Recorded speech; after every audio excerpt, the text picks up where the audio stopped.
Let's get right into it. Number 10. The Lunchbox Brainwash.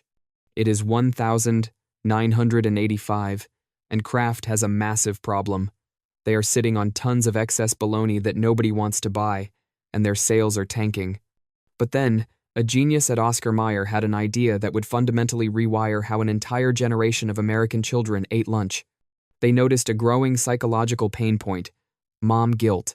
More mothers were entering the workforce and felt guilty about not having time to pack picture-perfect homemade lunches. So Kraft didn't just sell a product, they sold absolution. They repackaged that excess processed meat with cheese and crackers into a bright yellow box and called it Lunchables. But the marketing brilliance wasn't in the food, which was nutritionally terrible, it was in the framing. They marketed it directly to kids as empowerment. The commercials showed kids building their own food, being creative, and having control. Suddenly, if your mom packed you a healthy, homemade sandwich, you were living in the Stone Age. The school cafeteria became a hierarchy, and the yellow box was the status symbol. Kraft successfully convinced millions of parents that spending 3 times more money for processed leftovers was actually an act of love. They engineered a social rule where convenience was rebranded as cool, and we are still paying the price for it today with childhood obesity rates, all because Kraft needed to offload some bologna in the 80 seconds. Number 9. The holiday invented by Big Beer. Every year on May 5th, Americans swarm bars, wear fake mustaches, and drink billions of dollars worth of tequila and Mexican beer. You assume you are celebrating Mexican Independence Day. You are not. Mexican Independence Day is in September. In reality, Cinco de Mayo commemorates the Battle of Puebla, a minor victory over the French. In Mexico, it is practically a non-event, just another Tuesday.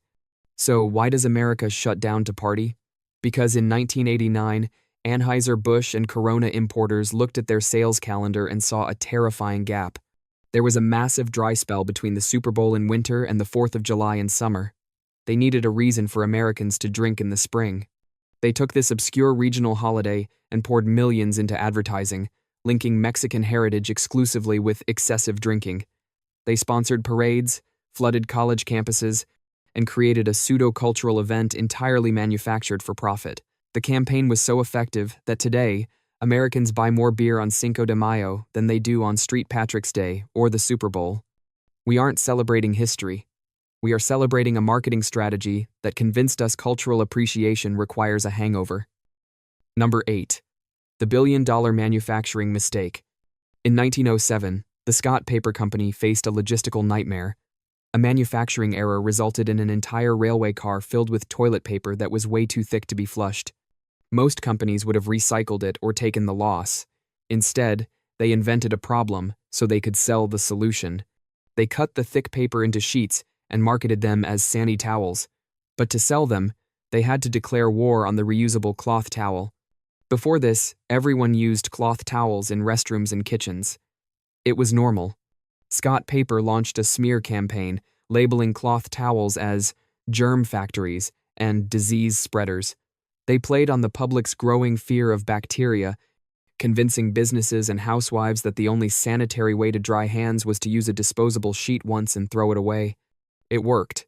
They fundamentally changed human hygiene habits not because it was scientifically necessary, but because they had to sell defective toilet paper. Today, Americans use 13 billion pounds of paper towels a year, more than the rest of the world combined. We are the only culture obsessed with single-use drying, all because a machine malfunctioned 100 years ago. Number 7. The perfect morning trap. Wake up at 5 a.m., journal, meditate, drink mushroom coffee, cold plunge. If you aren't doing this, the internet tells you that you are failing. But this obsession with the optimized morning is just the latest evolution of a century-long marketing scam. It started in the 1920 seconds when the Beech Nut Packing Company hired Edward Bernays, the father of propaganda, to sell more bacon. He got 5,000 doctors to sign a statement saying a heavy breakfast was healthier than a light one. Then, cereal companies like Kellogg's and Post jumped in, coining the phrase, "Breakfast is the most important meal of the day." It wasn't medical advice. It was a slogan to sell cornflakes. Fast forward to today, and that slogan has evolved into the hustle culture morning routine. The wellness industry has monetized your insecurity. That $75 gratitude journal? It's a notebook. That $3,000 cold plunge tub? It's a bucket of ice water. They sell you the idea that success is a purchase away. The irony is that the billionaires they tell you to emulate don't do this stuff. Warren Buffett eats McDonald's for breakfast. Mark Zuckerberg wears the same shirt to avoid decisions. The perfect morning is a product line, not a prerequisite for success. Number 6. The Great SUV Illusion. In the late 90s, car manufacturers hit a wall. Sedans were boring, and profit margins were thin. But light trucks had a legal loophole. They didn't have to meet the same strict fuel economy or safety standards as cars. So companies engineered a way to sell trucks to suburban families. The SUV. But there was a problem. People didn't need off-road vehicles to go to the grocery store. The solution was to market safety through size. They convinced Americans that being bigger meant being safer. This was a lie. Early SUVs were prone to rollovers and had terrible handling, but the psychology of command seating, sitting higher than everyone else, made drivers feel invincible.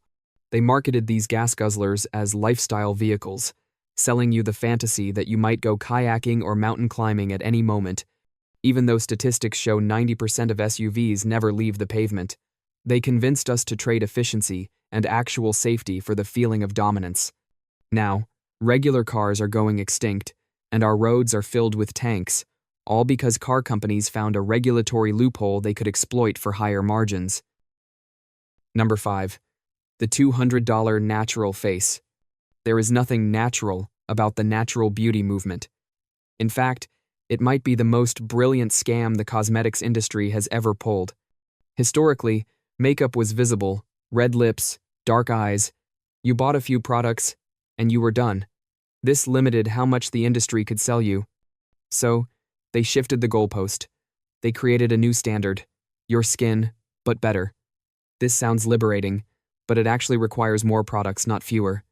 To achieve the no makeup look, you now need a primer, color corrector, concealer, tinted moisturizer, cream blush, highlighter, and setting spray. They successfully convinced women to spend an hour and hundreds of dollars to look like they did nothing. The genius is in the gaslighting. If you wear obvious makeup, you are trying too hard. If you wear no makeup, you look tired. The only acceptable social rule is to secretly wear 15 products. They even marketed this to men, claiming men prefer natural girls, which really just means men prefer women who spend a fortune on high-end cosmetics without looking like it. Number 4. The end of nature. Walk into a supermarket in December. You will see strawberries, tomatoes, and bananas. We don't bat an eye at this, but historically speaking, this is insanity. Just 50 years ago, eating a strawberry in winter was impossible unless you were royalty. Big food corporations realized that seasons were bad for business. If you can't sell tomatoes in winter, you lose money. So they built a global supply chain that effectively killed the concept of seasonality. But there was a trade-off. To ship a tomato 5,000 miles from Chile to Chicago without it turning into mush, they had to fundamentally change the food itself. They stopped breeding produce for flavor and started breeding it for durability. They selected genes that made skins thicker and flesh harder so they could survive weeks in a shipping container. That is why the tomato on your burger tastes like wet cardboard. It wasn't grown to be eaten, it was grown to be shipped. We have been conditioned to accept quantity over quality, sacrificing nutrition and taste just so we can have a mediocre blueberry in February. Number 3. The brunch heist. Brunch is not a meal, it is a profit margin recovery strategy. In the 1,930 seconds, restaurants faced a dead zone on Sundays. Churchgoers ate early, and nobody went out for lunch until much later. Restaurants were bleeding money. They needed a way to bridge the gap and, more importantly, a way to sell alcohol before noon. Enter brunch. By combining breakfast, the cheapest food to make, with lunch prices, and adding a sophisticated element of day drinking, they struck gold. Let's look at the economics. Eggs, flour, and potatoes are dirt cheap, but put them on a nice plate, call it Eggs Benedict, and you can charge $22. Then there's the mimosa. It is cheap champagne mixed with orange juice, yet it has one of the highest markups in the entire food and beverage industry, often over 500%. They marketed brunch as a status symbol for the leisure class, a way to show you didn't have to work on Sundays. We line up for hours to overpay for eggs and cheap booze because we've been socialized to believe it's the peak of weekend luxury. Number 2, weaponized FOMO. Have you ever tried to buy concert tickets or a limited edition sneaker drop, feeling your heart race as the timer counts down? That panic isn't accidental, it's engineered. This is artificial scarcity. Corporations realized that if they make enough product for everyone, the value drops. But if they purposefully make less than the demand, they trigger a primal biological response in your brain, the fear of missing out. Streetwear brands like Supreme mastered this. They once sold a literal clay brick with their logo on it. It sold out in seconds and resold for hundreds of dollars. They aren't selling the object, they are selling the dopamine hit of winning the object. By turning shopping into a competitive sport with drops and limited releases, they bypass your logical brain. You don't ask, "Do I need this?" You ask, "Can I get this before someone else does?" They have hacked your survival instincts to sell you polyester hoodies and overpriced tickets. Number 1. The food pyramid lie. This is the single most damaging corporate lie in modern history. Most of us grew up seeing the USDA food pyramid in school. It told us the foundation of a healthy diet was 6 to 11 servings of bread, cereal, rice, and pasta every single day. This advice didn't come from nutritionists, it came from lobbyists. In 1992, when the USDA was designing the pyramid, the original draft recommended far fewer grains and more fresh produce, but the grain and wheat industry's titans of American agriculture saw a threat to their profits. They spent millions lobbying the government to rewrite the guidelines, and they won. The USDA altered the pyramid to recommend insane amounts of refined carbohydrates. They literally taught an entire generation that eating a loaf of bread a day was healthier than eating healthy fats like avocados or nuts, which they lumped into the use sparingly category alongside candy. The result?